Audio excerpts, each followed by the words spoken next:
You think you can just destroy my life and walk away? I screamed at Blake, my voice echoing through the empty church vestibule. The white silk of my wedding dress felt suffocating as I clutched it, trying to process what I had just witnessed. My maid of honor's lipstick was still smeared across his mouth, and the image was burned into my memory like a brand. My name is Roberta Hayes, and I am 27 years old. 4 hours ago, I was supposed to become Roberta Collins, but instead, I caught my fiancé of 3 years in a passionate embrace with my best friend Jessica behind the altar. The same woman who had helped me pick out this dress, who had thrown my bachelorette party, who had promised to stand by my side through everything. The betrayal cut deeper than any knife could.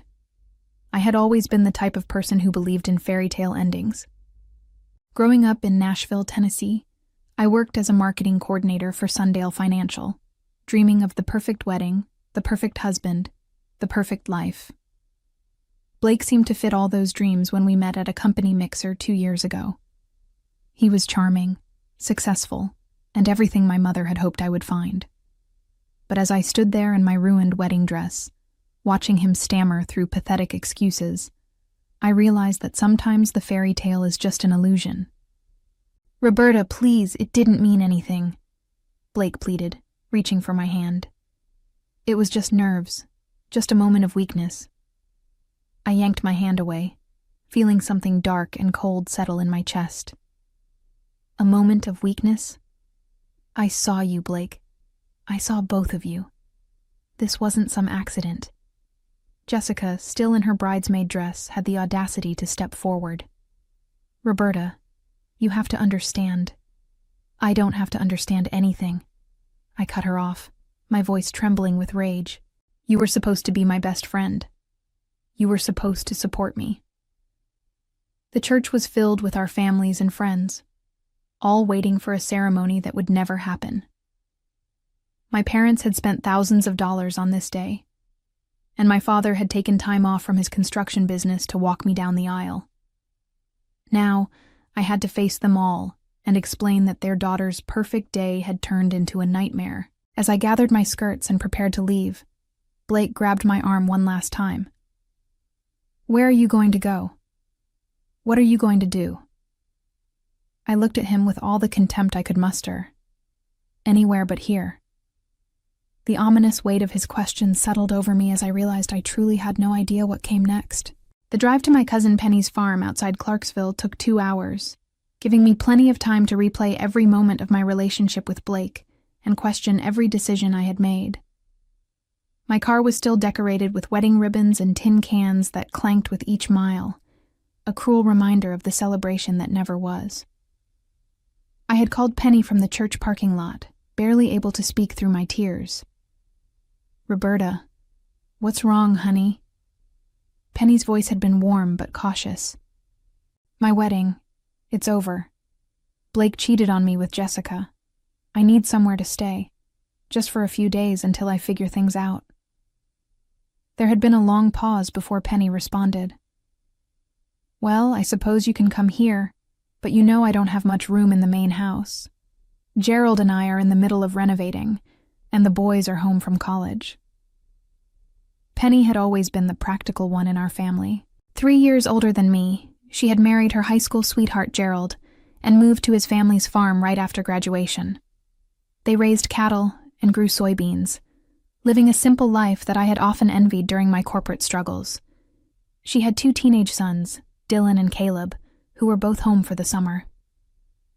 When I pulled into their gravel driveway at nearly midnight, Penny was waiting on the porch with a cup of coffee and a concerned expression. She hugged me tightly, and for the first time since leaving the church, I felt truly safe.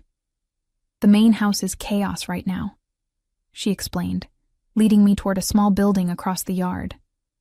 "But there's my old pottery studio out back. It's not much, but it has electricity and running water. You can stay there until you get back on your feet." The pottery studio was a converted garage that Penny had used briefly during her artistic phase 5 years earlier, before the demands of farm life and raising teenagers took over. Dust covered everything, and cobwebs hung in the corners like abandoned dreams. Clay-stained tools sat exactly where she had left them, and bags of dried clay were stacked against one wall.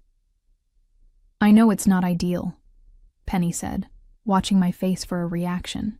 "But it's private, and you won't be in our way while we're dealing with the construction." I nodded, too exhausted to argue. "It's perfect, Penny. Thank you." She showed me where the bathroom was and helped me bring in my overnight bag from the car. As she prepared to leave, she turned back with a serious expression. "Roberta, I'm sorry about what happened today, but maybe this is a blessing in disguise. Blake never seemed right for you anyway." After she left, I sat on the dusty couch and finally allowed myself to cry. The pottery wheel in the corner caught my eye, and I wondered what it would feel like to create something beautiful from nothing more than clay and water. The next morning brought the cruel reality of my situation into sharp focus.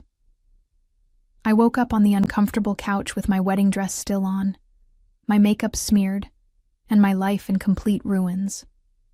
The morning sunlight streaming through the dirty windows illuminated the pottery studio in all its neglected glory, and I realized this was now my home. My phone had been buzzing all night with calls and texts from family members, friends, and even Blake. I scrolled through the messages with growing anger and embarrassment. My mother had sent 17 texts asking where I was and what had happened. My father had called 6 times. Even my boss from Sundale Financial had left a voicemail asking if I was okay, since I was supposed to be on my honeymoon. But it was Blake's messages that truly infuriated me. "Baby, please come home. We can work this out. It was just pre-wedding jitters. I love you, not her." Each word felt like salt in an open wound. I turned off my phone and walked outside to clear my head. The farm was peaceful in the early morning light, with cattle grazing in distant fields and the sound of roosters crowing. Penny was already up, hanging laundry on a line near the main house. She waved but gave me space, understanding that I needed time to process. When I returned to the studio, something drew me to the pottery wheel. I had never worked with clay before, but I remembered watching Penny years ago when she was passionate about it. There was something meditative about the idea of shaping something with your hands, of creating order from chaos. I found a bag of clay that wasn't completely dried out and managed to wedge it into a workable consistency. My first attempts were disasters. The clay collapsed, flew off the wheel, or refused to cooperate with my inexperienced hands. But there was something therapeutic about the process, something that quieted the screaming thoughts in my head. By afternoon, Penny checked on me and found me covered in clay, my wedding dress now completely ruined, but my mind finally calm for the first time in 24 hours. "You look better," she observed, leaning against the doorframe. "I feel better," I admitted. "There's something about this that makes sense, even when nothing else does." Penny smiled. "Clay doesn't lie to you. It doesn't cheat on you. It just responds to what you give it." That evening, as I cleaned up the studio and changed into normal clothes, I made a decision. I called my boss and asked for an extended leave of absence. I called my parents and assured them I was safe, but needed time alone. And I called my landlord and arranged to have my belongings moved to storage. For the first time since catching Blake with Jessica, I felt like I was taking control of my life instead of just reacting to what had happened to me. 3 weeks into my stay at the pottery studio, I had developed a routine that kept me sane. I woke with the sunrise, worked with clay until my hands were too tired to continue, then helped Penny with farm chores in the afternoon. The physical work and creative outlet were healing me in ways I hadn't expected. My pottery skills were improving rapidly. What started as therapeutic destruction had evolved into something more intentional. I found myself creating pieces that reflected my emotional journey. Bowls with jagged edges that somehow still held water. Vases with deliberate cracks that looked like tears. Sculptures that captured the feeling of betrayal in clay form. But my peaceful refuge was threatened when Blake showed up unannounced on a Thursday morning. I was at the pottery wheel, working on a piece that had been giving me trouble for days, when I heard his car in the driveway. My stomach dropped as I recognized the sound of his BMW engine. Through the window, I watched him get out of his car wearing his expensive suit and looking completely out of place on the farm. "Roberta, I know you're in there," he called, knocking on the studio door. "We need to talk." I considered ignoring him, but I knew he wouldn't leave until I faced him. I wiped my clay-covered hands on a towel and opened the door, blocking his entrance with my body. "What do you want, Blake?" He looked terrible, thinner than I remembered, with dark circles under his eyes and stubble on his usually clean-shaven face. "I want my fiancé back. I want to fix this." "I'm not your fiancé anymore," I said flatly. "And there's nothing to fix. You destroyed it." "Come on, Roberta. You can't seriously want to live like this." He gestured at my clay-stained clothes and the rustic surroundings. "You're living in a shed, playing with mud. This isn't you." His words stung because they echoed my own fears. Was I just hiding from reality? Was this pottery obsession just a way to avoid dealing with my real life? "Maybe this is more me than I ever knew," I replied. But my voice lacked conviction. Blake sensed my uncertainty and pressed his advantage. "Jessica and I are over. It was a mistake, a moment of weakness before the biggest commitment of my life. You know me, Roberta. You know I love you." For a moment, I wavered. 3 years of shared history, plans we had made, the life we had built together. It all seemed to pull at me. Maybe I could forgive him. Maybe we could start over.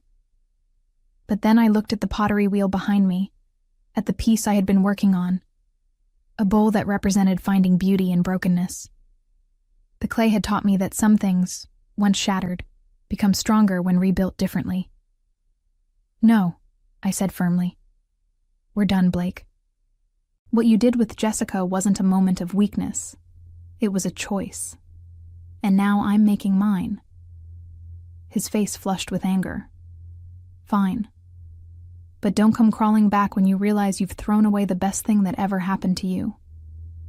You think this pottery nonsense is going to support you? You think anyone cares about your little hobby?"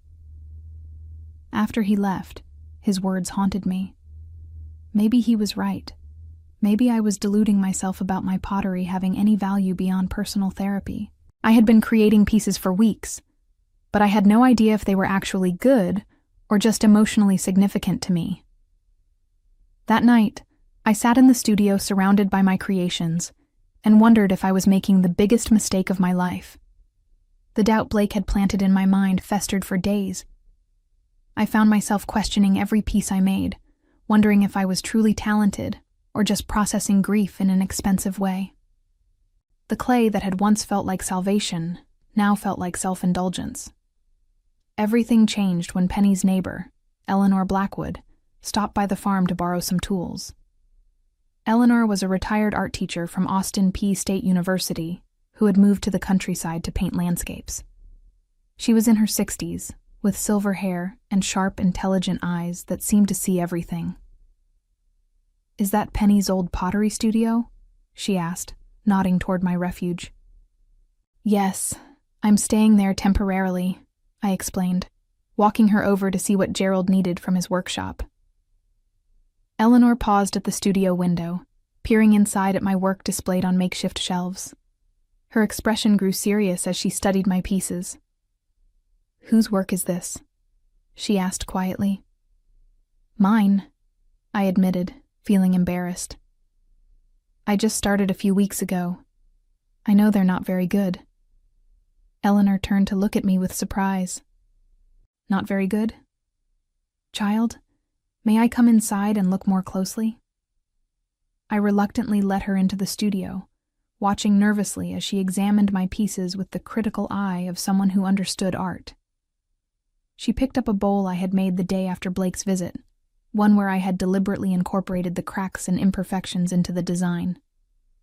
"This is extraordinary," she said softly. "The emotional honesty in this piece. It's raw and powerful. You're working through something deeply personal, aren't you?" I found myself telling Eleanor the whole story. The wedding day betrayal, my escape to the farm, my discovery of pottery as a way to process my pain. She listened without judgment, occasionally asking questions about my creative process. "Have you shown these to anyone else?" she asked. "No, just Penny and her family. I don't even know if they're actually any good, or if I'm just finding meaning in them because they're mine." Eleanor smiled. "Trust me, I've seen thousands of student pieces over the years. These aren't student work. These are the creations of someone who has found their authentic voice through suffering. The question is, what are you going to do with this gift?" She suggested I photograph my pieces and create a small portfolio. There's healing in art, but there's also power in sharing that healing with others who need it. The idea terrified me. What if I put myself out there and failed? What if Blake was right about my pottery being meaningless? But Eleanor's enthusiasm was infectious. She offered to help me document my work properly, and even suggested I apply to show a few pieces at a local art fair in Clarksville. "Art isn't just about technique," she explained. "It's about connection, about making people feel something they couldn't feel before. Your work does that." That weekend, Eleanor returned with her professional camera and proper lighting equipment. We spent the entire day photographing my pieces, and seeing them through the lens, I began to understand what she saw in them. Each piece told a story of transformation, of finding beauty in brokenness, of rebuilding from ruins. When we finished, Eleanor looked at the photos on her camera and smiled. "Roberta, you have no idea what you've created here. These pieces don't just show technical skill. They show healing and process. They show hope." For the first time since my wedding day disaster, I felt something other than anger or sadness. I felt possibility. Armed with Eleanor's encouragement and a small portfolio of my work, I decided to take a leap of faith. The Clarksville Arts and Crafts Fair was held monthly in the town square, and Eleanor had connections that could get me a booth for the upcoming September event. But first, I needed more inventory. If I was going to present my work publicly, I wanted a cohesive collection that told a complete story. I began working with renewed purpose, creating pieces that explored themes of betrayal, healing, and rebirth. I developed what I came to think of as my Broken Beautiful series, pottery that intentionally incorporated flaws and imperfections as part of the design. Bowls with metallic veins running through deliberate cracks, reminiscent of the Japanese art of kintsugi. Vases with asymmetrical shapes that somehow achieved perfect balance. Sculptures that looked shattered, but held together through the sheer force of artistic will. Word of my work began to spread through Eleanor's network before I even made my public debut. She had shared photos with former colleagues and art world contacts, and the response was immediate and overwhelming. "I have a friend who runs a gallery in Nashville," Eleanor told me one afternoon as I worked on a particularly challenging piece. "She wants to see your work in person." My hands froze on the clay. "A gallery? Eleanor, I've been doing this for 2 months. I'm not ready for galleries." "Art doesn't wait for you to feel ready," she replied. "Sometimes you have to trust that your authentic voice is enough." The gallery owner, Victoria Holbrook, drove out to the farm the following week. She was a sophisticated woman in her 40s who ran Luminous Gallery, one of Nashville's most respected contemporary art spaces. I was terrified as she examined my pieces, her face revealing nothing. "Tell me about this one," she said, pointing to a large bowl with golden veins running through intentional breaks in the clay. "It's about finding beauty in damage," I explained nervously, "about how sometimes the broken places become the strongest and most beautiful parts of who we are." Victoria nodded thoughtfully. "And this?" She indicated a sculpture that looked like a heart that had been shattered and reassembled with visible seams. "That's about rebuilding after betrayal, about choosing to love again even when you've been hurt." She spent 2 hours in the studio, asking questions about my process and my inspiration. When she finally spoke, her words changed everything. "I want to offer you a solo show," she said simply. 3 months from now, in December. We'll call it Healing Clay, Beauty Born from Brokenness. I nearly dropped the piece I was holding. A solo show? But I've never shown anywhere before. I've never even sold a piece. Sometimes the most powerful art comes from artists who haven't learned to doubt themselves yet, Victoria replied. Your work speaks to something universal, the human capacity to transform pain into beauty. That's not something you can teach. That evening, as I called my parents to share the incredible news, I realized how far I had come from the broken woman who had fled her wedding 4 months ago. I was no longer just processing my trauma. I was transforming it into something that could help others heal. But even as excitement coursed through me, I couldn't shake the feeling that my biggest challenges still lay ahead. Creating art in solitude was one thing. Sharing it with the world was entirely another. The morning of the Arts and Crafts Fair arrived with perfect September weather and my stomach in knots. I had spent weeks preparing my booth display, carefully arranging pieces to tell the visual story of my journey from heartbreak to healing. Eleanor had helped me create professional signage and price tags, transforming my therapeutic hobby into a legitimate artistic enterprise. As vendors set up around me in the Clarksville town square, I wondered if I was making a terrible mistake. My pieces looked so personal, so raw, sitting there for strangers to judge and potentially reject. But when the fair opened at 9 a.m., something magical happened. People didn't just walk past my booth, they stopped, drawn by something they couldn't quite name. A middle-aged woman picked up one of my broken, beautiful bowls, and tears came to her eyes.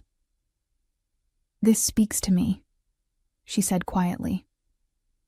"I've been going through a difficult divorce, and this looks like how I feel inside."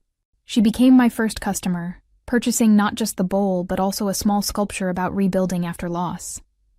Word spread quickly through the fair, and soon I had a crowd gathered around my booth. People shared their own stories of heartbreak, betrayal, and healing as they examined my pieces. A therapist named Dr. Patricia Williams stopped by and spent an hour discussing my work. "I've never seen pottery that captures the therapeutic process so beautifully," she said. "Would you be open to creating pieces specifically for my practice? I have clients who struggle to express their healing journey, and your work could help them." By noon, I had sold half my inventory and taken orders for custom pieces. More importantly, I had connected with people who understood the emotional journey my art represented. Each sale felt like validation that my pain had been transformed into something meaningful. The success at the arts fair opened doors I never could have imagined. Dr. Williams introduced me to other therapists in the area, and suddenly I had a waiting list of clients seeking custom healing pottery, designed specifically for their therapeutic journeys. I began creating pieces for people recovering from addiction, processing grief, surviving abuse, and rebuilding after life-altering trauma. Each commission required me to listen deeply to their stories and translate their emotional needs into clay. My breakthrough moment came when a local news station heard about the heartbreak artist creating therapeutic pottery on a farm outside Clarksville. The reporter, Jennifer Knox, arrived expecting a simple human interest story, but left with something much more profound. "I've never met an artist who talks about their work the way you do," she said after filming for an hour. "You're not just making pottery, you're facilitating healing." The news segment aired on a Friday night and changed everything. By Monday morning, my phone was ringing constantly with orders from across Tennessee and neighboring states. Art galleries in Memphis, Knoxville, and even Atlanta were calling to inquire about my availability for shows. The Nashville gallery show Victoria had proposed was still 2 months away, but I already had enough advance orders to justify hiring help.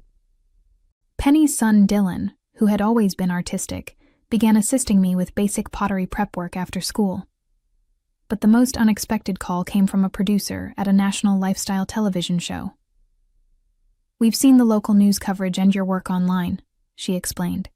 "We'd love to feature your story on our show. You're exactly what people need to see right now. Proof that crisis can become creativity."